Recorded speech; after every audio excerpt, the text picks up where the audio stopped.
Hello students, I'm Dr. Satwinder Kaur and in today's lecture I'm going to teach you farm organizations. So farm organizations ਜੋ ਹੈਗੀਆਂ ਨੇ ਉਹ organisation ਦੇ ਉੱਤੇ based ਹੈ ਕਿ ਫਾਰਮ ਜਿਹੜਾ ਹੈ ਉਹ ਕਿਵੇਂ ਕਿਸ ਤਰੀਕੇ ਦੇ ਨਾਲ ਕੰਮ ਕਰਦਾ ਹੈ।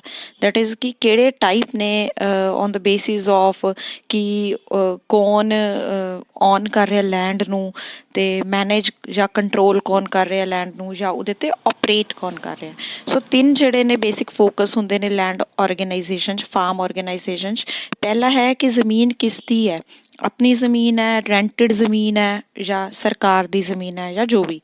ਦੂਸਰੀ ਹੈ ਜ਼ਮੀਨ ਤੁਹਾਡੀ ਹੈ ਜਾਂ ਨਹੀਂ ਬਟ ਉਹਦੇ ਤੇ ਮੈਨੇਜ ਕੌਣ ਕਰ ਰਿਹਾ ਤੇ ਤੀਸਰਾ ਹੈ ਕੰਟਰੋਲ ਦੀ ਨਾਲ ਆਪਰੇਟ ਕੌਣ ਕਰ ਰਿਹਾ। ਸੋ ਇਸ ਦੇ ਬੇਸ ਦੇ ਉੱਤੇ ਤਿੰਨ ਜਿਹੜੇ ਨੇ 5 ਮੇਨ ਮੇਜਰ ਜਿਹੜੇ ਨੇ ਫਾਰਮ ਆਰਗੇਨਾਈਜੇਸ਼ਨਸ ਇਕਨੋਮਿਕਸ ਦੇ ਵਿੱਚ ਅਸੀਂ ਡਿਸਕਸ ਕਰਦੇ ਹਾਂ, ਜਿਹਦੇ ਵਿੱਚੋਂ ਪਹਿਲੀ ਫਾਰਮ ਆਰਗੇਨਾਈਜੇਸ਼ਨ ਹੈ ਪੀਜ਼ੈਂਟ ਫਾਰਮਿੰਗ, दूसरी है कैपिटलिस्टिक फार्मिंग, तीसरी है स्टेट फार्मिंग, चौथी है कोलैक्टिव फार्मिंग ते पंचवी है कोऑपरेटिव फार्मिंग। सो पहली है पीजेंट फार्मिंग। पीजेंट फार्मिंग ਉਹ ਫਾਰਮਿੰਗ ਟਾਈਪ ਹੈ ਜਿਹਦੇ ਵਿੱਚ ਇੱਕ ਫਾਰਮਰ ਜਿਹੜਾ ਹੈ ਉਸਦੀ ਆਪ ਦੀ ਜ਼ਮੀਨ ਹੈ ਤੇ ਉਹ ਆਪ ਹੀ ਉਸਦੇ ਉੱਤੇ ਕੰਮ ਕਰ ਰਿਹਾ ਹੈ ਜਾਂ ਹਾਰਡਲੀ ਉਸਦੀ ਫੈਮਿਲੀ ਲੇਬਰ ਹੈ, ਜੋ ਫੈਮਿਲੀ ਮੈਂਬਰਸ ਨੇ ਉਸਦੇ ਬੇਟੇ ਹੋ ਗਏ ਜਾਂ ਉਸਦੇ ਵਾਈਫ ਹੋ ਗਈ, ਜੋ ਵੀ ਉਸਦੀ ਫੈਮਿਲੀ ਮੈਂਬਰਸ ਨੇ ਉਹਨਾਂ ਦੀ ਹੈਲਪ ਦੇ ਨਾਲ ਉਹ ਡਿਸੀਜ਼ਨ ਲੈ ਰਿਹਾ, ਕਲਟੀਵੇਸ਼ਨ ਕਰ ਰਿਹਾ ਤੇ ਉਸਨੂੰ ਉਹ ਪ੍ਰੋਡਿਊਸ ਕਰ ਰਿਹਾ। ਇਸ ਤਰ੍ਹਾਂ ਦੀ ਫਾਰਮਿੰਗ ਦੇ ਵਿੱਚ ਜਿਹੜੀ ਜ਼ਮੀਨ ਦਾ ਸਾਈਜ਼ ਹੁੰਦਾ ਉਹ ਬਹੁਤ ਸਮਾਲ ਹੁੰਦਾ ਹੈ, ਸਮਾਲ ਸਾਈਜ਼ ਆਫ ਫਾਰਮ ਹੁੰਦੀ ਹੈ, ਬਹੁਤ ਜ਼ਿਆਦਾ ਮੇਜਰ ਸਾਈਜ਼ ਨਹੀਂ ਹੁੰਦਾ ਤੇ ਜਿਹੜੀ ਪ੍ਰੋਡਕਸ਼ਨ ਕੀਤੀ ਜਾਂਦੀ ਹੈ ਉਹ ਜ਼ਿਆਦਾਤਰ ਫੈਮਿਲੀ ਲੇਬਰ ਦੀ ਹੈਲਪ ਦੇ ਨਾਲ ਜਾਂ ਜਿਵੇਂ ਬੁਲੌਕਸ ਜਾਂ ਜਿਹੜੇ ਵੀ ਫਾਰਮ ਇੰਪਲੀਮੈਂਟਸ ਹੋ ਗਏ, ਟਰੈਕਟਰ ਹੋ ਗਈ, ਟਰਾਲੀ ਹੋ ਗਈ, ਇਹਨਾਂ ਦੀ ਹੈਲਪ ਦੇ ਨਾਲ ਜਿਹੜਾ ਹੈ ਫਾਰਮਰ ਮੈਨੇਜ ਕਰਦਾ ਤੇ ਇਹੋ ਜਿਹੀ ਪ੍ਰੋਡਕਸ਼ਨ ਲੈਵਲ ਜ਼ਿਆਦਾਤਰ ਮਾਰਕੀਟ ਦੇ ਵਿੱਚ ਵੇਚਣ ਦੇ ਲਈ ਨਹੀਂ ਕੀਤੀ ਜਾਂਦੀ।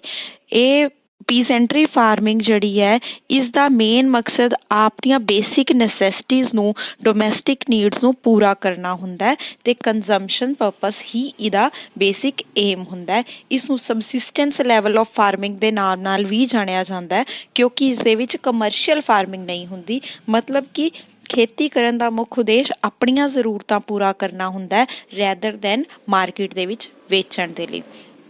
ਸੋ ਇਹ this is about the peasant farming. ਅਗਲੀ ਟਾਈਪ ਹੈ ਕੈਪੀਟਲਿਸਟਿਕ ਫਾਰਮਿੰਗ। ਕੈਪੀਟਲਿਸਟ ਫਾਰਮਿੰਗ ਜਿਹੜੀ ਹੈ ਉਹ ਕੰਪਲੀਟਲੀ ਸਾਈਜ਼ ਵਾਈਜ਼ ਬਹੁਤ ਵੱਡੀ ਹੁੰਦੀ ਹੈ।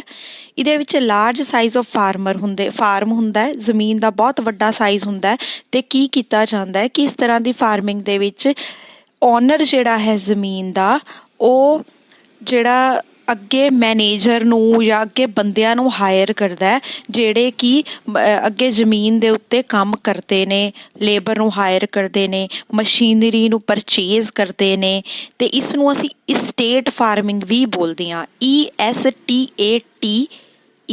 ਫਾਰਮਿੰਗ, ਇਸਟੇਟ ਫਾਰਮਿੰਗ ਮਤਲਬ ਕਿ ਇਸ ਦੇ ਵਿੱਚ ਕੀ ਹੁੰਦਾ ਹੈ, ਕਿਉਂਕਿ ਜ਼ਮੀਨ ਦਾ ਸਾਈਜ਼ ਬਹੁਤ ਵੱਡਾ ਹੁੰਦਾ ਤਾਂ ਇਹਦੇ ਵਿੱਚ ਕੀ ਕੀਤਾ ਜਾਂਦਾ ਕਿ ਕਈ ਵਾਰ 5-7 ਬੰਦੇ ਇਕੱਠੇ ਹੋ ਕੇ ਜੁਆਇੰਟ ਸਟਾਕ ਕੰਪਨੀ ਬਣਾ ਲੈਂਦੇ ਨੇ ਤੇ ਉਹਦੇ ਵਿੱਚ ਫਿਰ ਅੱਗੇ ਆਪਣੇ ਮੈਨੇਜਰ ਜਾਂ ਬੰਦੇ ਹਾਇਰ ਕਰਦੇ ਨੇ ਫਾਰਮਿੰਗ ਕਰਨ ਦੇ ਲਈ ਤੇ ਇਹ ਫਾਰਮਿੰਗ ਦਾ ਮੁੱਖ ਉਦੇਸ਼ ਹੁੰਦਾ ਮਾਰਕੀਟ ਦੇ ਵਿੱਚ ਆਪਣਾ ਪ੍ਰੋਡਕਟ ਵੇਚਣਾ। ਮਾਰਕੀਟ ਦੇ ਲਈ ਇਹਨਾਂ ਦਾ ਇਹ ਬਿਲਕੁਲ ਪੀਜ਼ੈਂਟਰੀ ਫਾਰਮਿੰਗ ਨਾਲੋਂ ਓਪੋਜ਼ਿਟ ਹੁੰਦਾ। ਇਸ ਤਰ੍ਹਾਂ ਦੀ ਫਾਰਮਿੰਗ ਦੇ ਵਿੱਚ ਕੰਪਲੀਟਲੀ ਮਾਰਕੀਟ ਵਿੱਚ ਆਪਣੇ ਪ੍ਰੋਡਕਟ ਨੂੰ ਵੇਚਣ ਦੇ ਲਈ ਹੀ ਜਿਹੜਾ ਹੈ ਟੈਕਨੀਕਸ ਲਾਈਆਂ ਜਾਂਦੀਆਂ ਨੇ, ਜ਼ਮੀਨ ਲਈ ਜਾਂਦੀ ਹੈ, ਲੇਬਰ ਹਾਇਰ ਕੀਤੀ ਜਾਂਦੀ ਹੈ ਤੇ ਇਸ ਤਰੀਕੇ ਨਾਲ ਆਪਣਾ ਕੰਮ ਕੀਤਾ ਜਾਂਦਾ ਹੈ, ਮਸ਼ੀਨਰੀ ਵੀ ਹਾਇਰ ਕੀਤੀ ਜਾਂਦੀ ਹੈ।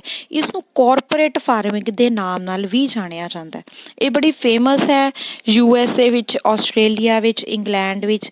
ਇੰਡੀਆ ਵਿੱਚ ਜ਼ਿਆਦਾਤਰ ਇਹ 2-3 ਲਾਈਨਸ ਦੇ ਵਿੱਚ ਫੇਮਸ ਹੈ, ਕਾਫੀ ਦੇ ਵਿੱਚ, ਰਬੜ ਵਿੱਚ ਤੇ ਚਾਹ ਦੇ ਜਿਹੜੇ ਬਾਗ ਨੇ ਇੰਡੀਆ ਦੇ ਵਿੱਚ, ਅਸਾਮ ਵਿੱਚ ਹੋ ਗਏ, ਦਾਰਜਲਿੰਗ 'ਚ ਹੋ ਗਏ, ਇਹਨਾਂ ਜਗ੍ਹਾਵਾਂ ਦੇ ਉੱਤੇ ਕੈਪੀਟਲਿਸਟਿਕ ਫਾਰਮਿੰਗ ਜਿਹੜੀ ਹੈ ਕੀਤੀ ਜਾਂਦੀ ਹੈ। ਮਾਰਕੀਟ ਦਾ ਵੀ ਮੇਨ ਫਾਰਮਿੰਗ ਦਾ ਉਦੇਸ਼ ਪ੍ਰੋਫਿਟ ਕਮਾਉਣਾ ਹੁੰਦਾ ਤੇ ਇਹੋ ਜਿਹੀ ਸਿਸਟਮ ਕਈ ਬੰਦਿਆਂ ਨੂੰ ਰੁਜ਼ਗਾਰ ਦਿੰਦੀ ਹੈ ਤੇ ਇਹਦੇ ਵਿੱਚ ਬਹੁਤ ਜ਼ਿਆਦਾ ਐਕਸੈਸਿਵ ਮਸ਼ੀਨਰੀ ਦਾ ਉਪਯੋਗ ਕੀਤਾ ਜਾਂਦਾ ਹੈ। ਥਰਡ ਫਾਰਮਿੰਗ ਦੀ ਜਿਹੜੀ ਟਾਈਪ ਹੈ ਉਸਨੂੰ ਆਪਾਂ ਬੋਲਦੇ ਹਾਂ ਸਟੇਟ ਫਾਰਮਿੰਗ।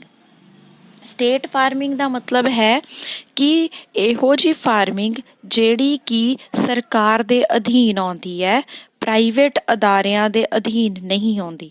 ਮਤਲਬ ਕਿ ਸਰਕਾਰ ਜਿਹੜਾ ਹੈ ਆਪ ਜ਼ਮੀਨ ਲੈਂਦੀ ਹੈ, ਜ਼ਮੀਨ ਨੂੰ ਲੈਣ ਤੋਂ ਬਾਅਦ ਆਪਣੇ ਮੈਨੇਜਰ, ਆਪਣੇ ਰਿਪਰੈਜ਼ੈਂਟੇਟਿਵ ਹਾਇਰ ਕਰਦੀ ਹੈ, ਫਿਰ ਅੱਗੇ ਲੇਬਰ ਹਾਇਰ ਕਰਦੇ ਨੇ ਤੇ ਇਸ ਤਰੀਕੇ ਦੇ ਨਾਲ ਮਾਰਕੀਟ 'ਚ ਵੇਚਣ ਦੇ ਲਈ ਜਿਹੜਾ ਹੈ ਸਮਾਨ ਪੈਦਾ ਕੀਤਾ ਜਾਂਦਾ ਹੈ।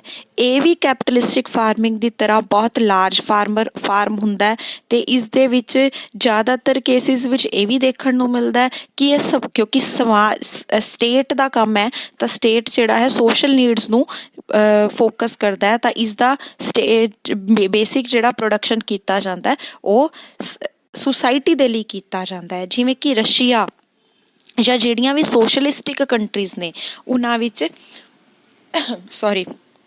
ਸਟੇਟ ਫਾਰਮਿੰਗ ਬਹੁਤ ਪ੍ਰਚਲਿਤ ਹੈ।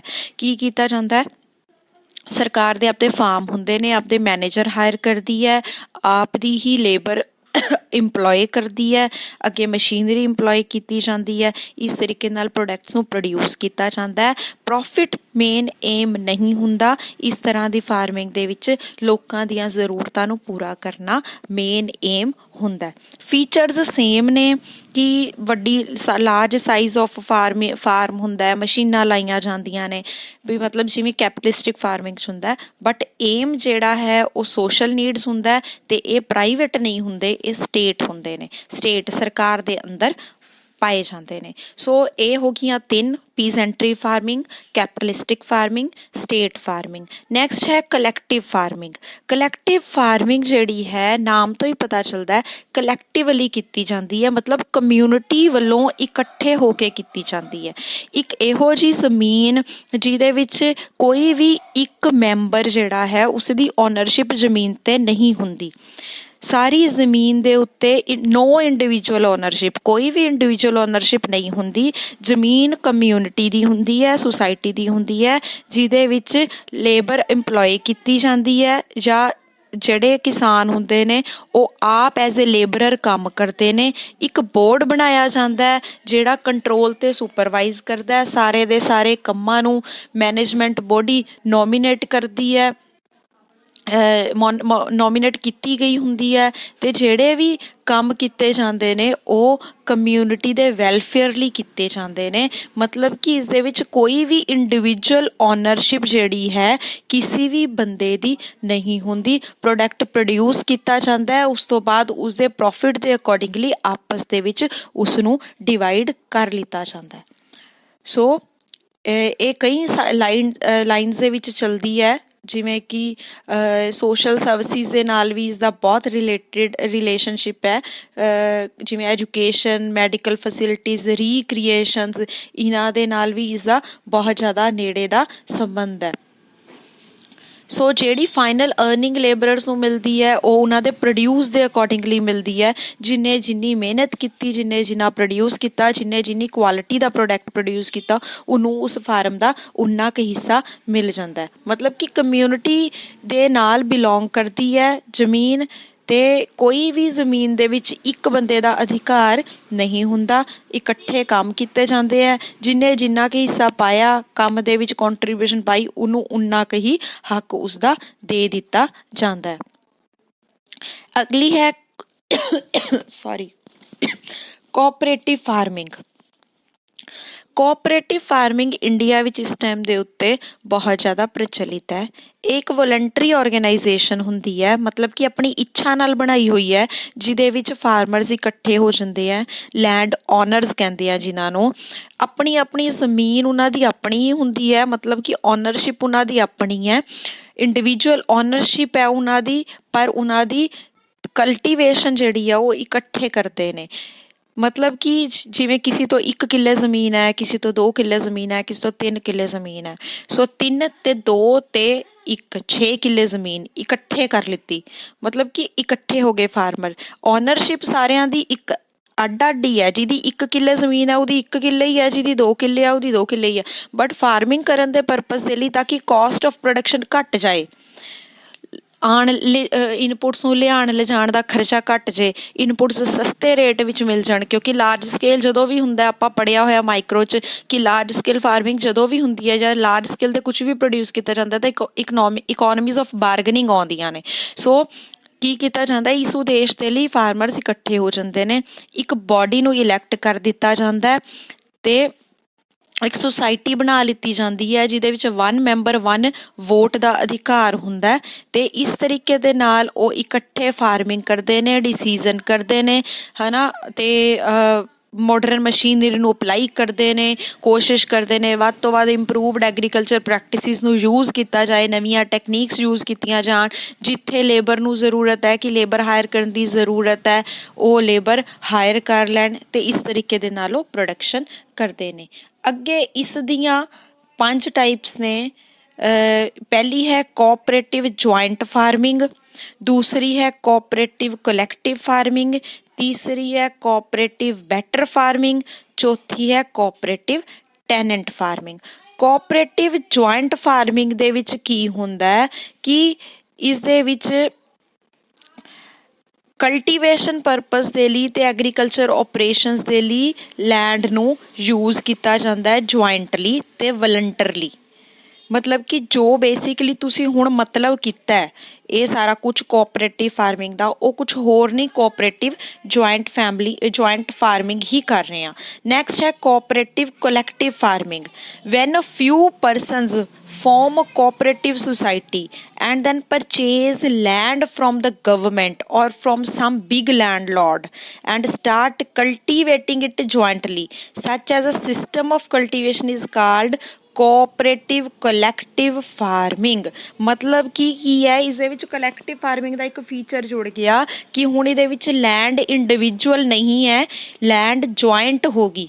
ਕਲੈਕਟਿਵ ਫਾਰਮਿੰਗ ਕਦੋਂ ਬਣਦੀ ਹੈ, ਜਦੋਂ ਲੈਂਡ ਕਲੈਕਟਿਵ ਹੁੰਦੀ ਹੈ, ਜੁਆਇੰਟ ਹੁੰਦੀ ਹੈ। ਇਹਨਾਂ ਨੇ ਕੀ ਕੀਤਾ ਕਿ ਕੁਝ ਬੰਦੇ ਇਕੱਠੇ ਹੋ ਗਏ, ਉਹਨਾਂ ਨੇ ਇੱਕ ਸੁਸਾਇਟੀ ਬਣਾ ਦਿੱਤੀ ਤੇ ਸੁਸਾਇਟੀ ਬਣਨ ਤੋਂ ਬਾਅਦ ਉਹਨਾਂ ਨੇ ਸਰਕਾਰ ਤੋਂ ਕੋਈ ਜ਼ਮੀਨ ਖਰੀਦ ਲਈ, ਜਿਵੇਂ 5 ਕਿੱਲੇ ਜ਼ਮੀਨ ਖਰੀਦ ਲਈ ਇੱਕ ਸੁਸਾਇਟੀ ਬਣਾ ਕੇ।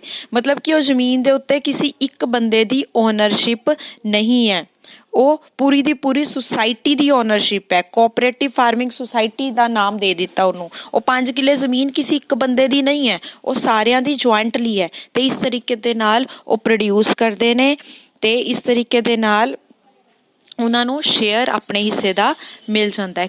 ਲੈਂਡ ਇਸ ਤਰ੍ਹਾਂ ਦੀ ਫਾਰਮਿੰਗ ਦੇ ਵਿੱਚ, ਕੋਆਪਰੇਟਿਵ ਕਲੈਕਟਿਵ ਫਾਰਮਿੰਗ ਦੇ ਵਿੱਚ ਲੈਂਡ ਕਿਸੇ ਵੀ ਇੱਕ ਬੰਦੇ ਦੇ ਨਾਮ ਦੇ ਉੱਤੇ ਦਰਜ ਨਹੀਂ ਹੁੰਦੀ। ਜਿਹੜਾ ਵੀ ਮੈਂਬਰ ਹੈ, ਜਿਹੜਾ ਉਹ ਕੰਮ ਕਰ ਰਿਹਾ ਹੈ, ਉਸ ਨੂੰ ਆਪਣਾ ਵੇਜਿਸ ਮਿਲਦੇ ਨੇ ਜਾਂ ਆਪਣੇ ਪ੍ਰੋਫਿਟ ਦਾ ਹਿੱਸਾ ਮਿਲਦਾ ਹੈ। Next है cooperative better farming. In cooperative better farming, land is not pooled by its members for the purpose of cultivation. It continues to be cultivated by the owners. However, the members join hands for bringing about improvements in various farming operations. A cooperative better farming society, for example, tries to get for its members at reasonable rates the improved inputs like seeds, fertilizers, machinery and implements. It tries to procure credit for its members and also tries to procure improved services in matter of marketing. ਇਸ ਦਾ ਮਤਲਬ ਇਹ ਹੈ ਕਿ ਇਸ ਤਰ੍ਹਾਂ ਦੀ farming ਦੇ ਵਿੱਚ ਜਦੋਂ ਕੋਆਪਰੇਟਿਵ ਬੈਟਰ ਫਾਰਮਿੰਗ ਹੁੰਦੀ ਹੈ, ਸਾਰਿਆਂ ਦੀ ਜ਼ਮੀਨ ਆਪੋ ਆਪਣੀ ਹੈ, ਮੈਂਬਰ ਜਿਹੜੇ ਨੇ ਸਿਰਫ ਇਕੱਠੇ ਇਸ ਲਈ ਹੋਏ ਨੇ ਕਿ ਉਹਨਾਂ ਨੂੰ ਬਾਰਗਨਿੰਗ ਸਕਿੱਲਸ ਆ ਸਕਣ, ਸਸਤੇ ਰੇਟਾਂ ਦੇ ਵਿੱਚ ਇਨਪੁਟਸ ਮੁਹੱਈਆ ਕਰਵਾਏ ਜਾਣ, ਵਧੀਆ ਕੁਆਲਿਟੀ ਦੇ ਸੀਡਸ ਦਿੱਤੇ ਜਾਣ ਤੇ ਇਹ ਜਿਹੜੀਆਂ ਵੀ ਨਵੀਆਂ ਟੈਕਨੀਕਸ ਯੂਜ਼ ਹੋ ਰਹੀਆਂ ਨੇ ਉਹਨਾਂ ਦੇ ਬਾਰੇ ਫਾਰਮਰਸ ਨੂੰ, ਜਿਹੜੇ ਵੀ ਸੁਸਾਇਟੀ ਦੇ ਮੈਂਬਰ ਨੇ, ਫਾਰਮਰਸ ਨੂੰ ਦੱਸਣ ਟਾਈਮ ਆਫਟਰ ਟਾਈਮ ਵੀ ਤੁਸੀਂ ਇਸ ਤਰੀਕੇ ਦੇ ਨਾਲ ਮਾਰਕੀਟਿੰਗ ਕਰੋ, ਇਸ ਤਰੀਕੇ ਨਾਲ ਸਟੋਰੇਜ ਕਰੋ, ਇਹ ਟੈਕਨੀਕ ਨੂੰ ਯੂਜ਼ ਕਰੋ, ਤੁਹਾਡਾ ਪ੍ਰੋਡਕਸ਼ਨ ਜ਼ਿਆਦਾ ਆਏਗਾ। ਮਤਲਬ ਕਿ ਇਹਦੇ ਵਿੱਚ ਲੈਂਡ ਦੀ ਓਨਰਸ਼ਿਪ ਵੀ ਨਹੀਂ ਹੈ ਮੈਂਬਰਸ ਦੀ ਤੇ ਨਾ ਹੀ ਉਹ ਜ਼ਮੀਨ ਦੇ ਉੱਤੇ ਕੰਮ ਕਰ ਰਹੇ ਨੇ, ਉਹ ਇੱਕ ਐਡਵਾਈਜ਼ਰੀ ਬੋਰਡ ਦੀ ਤਰ੍ਹਾਂ ਕੰਮ ਕਰਦੇ ਨੇ ਮੈਂਬਰਸ ਵੀ, ਆਹ ਕੰਮ ਕਰਕੇ ਤੁਸੀਂ ਵਧੀਆ ਪ੍ਰੋਡਕਸ਼ਨ ਕਰ ਸਕਦੇ ਹੋ। ਓਨਰਸ਼ਿਪ ਫਾਰਮਰਸ ਦੀ ਆਪਣੀ ਹੀ ਹੁੰਦੀ ਹੈ। Last है cooperative tenant farming. In this type of farming, we find a group of persons getting land jointly from the government, either through an outright purchase or on lease. Such a land is parceled out to its members who cultivate the land individually. The society procures for its members various improved inputs and also arranges for the marketing of produce of its members. ਇਹਦੇ ਵਿੱਚ ਕੀ ਚੀਜ਼ ਸਮਝ ਆਈ? Cooperative tenant, tenant ਹੁੰਦਾ ਮਤਲਬ labourer, ਇਕੱਲਾ ਮੁਜਾਰਾ, ਜਿਹਨੂੰ ਕਹਿੰਦੇ ਨੇ ਰੈਂਟ ਦੇ ਉੱਤੇ ਜਿਹੜਾ ਜ਼ਮੀਨ ਲੈਂਦਾ, ਟੈਨੈਂਟ ਉਹਨੂੰ ਕਹਿੰਦੇ ਨੇ। ਕੋਆਪਰੇਟਿਵ ਟੈਨੈਂਟ ਫਾਰਮਿੰਗ ਦਾ ਮਤਲਬ ਕੀ ਹੈ? ਇੱਕ ਜ਼ਮੀਨ ਲੈ ਲਈ ਸਾਰਿਆਂ ਨੇ ਇਕੱਠੀ ਹੋ ਕੇ, ਉਸ ਤੋਂ ਬਾਅਦ ਫਾਰਮਰਸ ਨੂੰ ਲੀਜ਼ ਤੇ ਦੇਤੀ ਜਾਂ ਫਾਰਮਰ ਨੇ ਉਸਨੂੰ ਪਰਚੇਜ਼ ਕਰਤੀ। ਮਤਲਬ ਲੀਜ਼ ਤੇ ਦੇਣਾ ਮਤਲਬ ਗਹਿਣੇ ਦੇ ਦਿੱਤੀ ਵੀ ਹਾਂ ਵੀ ਤੂੰ ਕੰਟਰੈਕਟ ਦੇ ਉੱਤੇ ਕੰਮ ਕਰੇਗਾ, ਵੀ ਤੂੰ ਆਪਣੀ ਇਹ ਜ਼ਮੀਨ ਦਾ ਸਾਨੂੰ ਇੰਨਾ ਪੈਸੇ ਦੇ ਦੀ। ਸੁਸਾਇਟੀ ਜਿਹੜਾ ਹੈ ਆਪਣੇ ਮੈਂਬਰਸ ਦੇ ਲਈ ਫਿਰ ਉਸ ਤੋਂ ਬਾਅਦ ਇਨਪੁਟ ਵੀ ਪਰਚੇਜ਼ ਕਰਦੀ ਹੈ ਤੇ ਉਹਨਾਂ ਦੇ ਨਾਲ ਮਾਰਕੀਟਿੰਗ ਦੇ ਕੰਮ ਵਿੱਚ ਵੀ ਹੈਲਪ ਕਰਦੀ ਹੈ। Each members pays to the society. ਹੁਣ ਮੈਂਬਰ ਨੇ ਕੀ ਕੀਤਾ? ਸੁਸਾਇਟੀ ਨੇ ਜ਼ਮੀਨ ਲੈ ਲਈ ਸਰਕਾਰ ਤੋਂ ਜ਼ਮੀਨ ਲੈ ਕੇ ਰੈਂਟ ਦੇ ਉੱਤੇ ਲੈਂਡ ਦੇ ਦਿੱਤੀ ਫਾਰਮਰਸ ਨੂੰ। ਫਾਰਮਰਸ ਨੂੰ ਬਦਲੇ ਦੇ ਵਿੱਚ ਫਾਰਮਰਸ ਨੇ ਹੁਣ ਬਦਲੇ ਵਿੱਚ ਸੁਸਾਇਟੀ ਨੂੰ ਰੈਂਟ ਪੇ ਕਰਨਾ, ਤੇ ਜੇ ਸੁਸਾਇਟੀ ਨੇ ਹੋਰ ਸਰਵਿਸਿਜ਼ ਦਿੱਤੀਆਂ ਨੇ, ਮਸ਼ੀਨਾਂ ਪ੍ਰੋਵਾਈਡ ਕੀਤੀਆਂ ਨੇ, ਕੰਬਾਈਨ ਪ੍ਰੋਵਾਈਡ ਕੀਤੀ ਹੈ, ਤਾਂ ਉਹਨਾਂ ਦਾ ਵੀ ਜੋ ਵੀ ਸਰਵਿਸਿਜ਼ ਹੈ ਉਹਨਾਂ ਦਾ ਹਿੱਸਾ ਉਹਨਾਂ ਨੂੰ ਪ੍ਰਦਾਨ ਕਰ ਦੇਣਾ। So this is about the cooperative tenant farming. So with this chapter is over about the farm organization. If there is any problem in this chapter, then you can discuss with me. Thank you so much.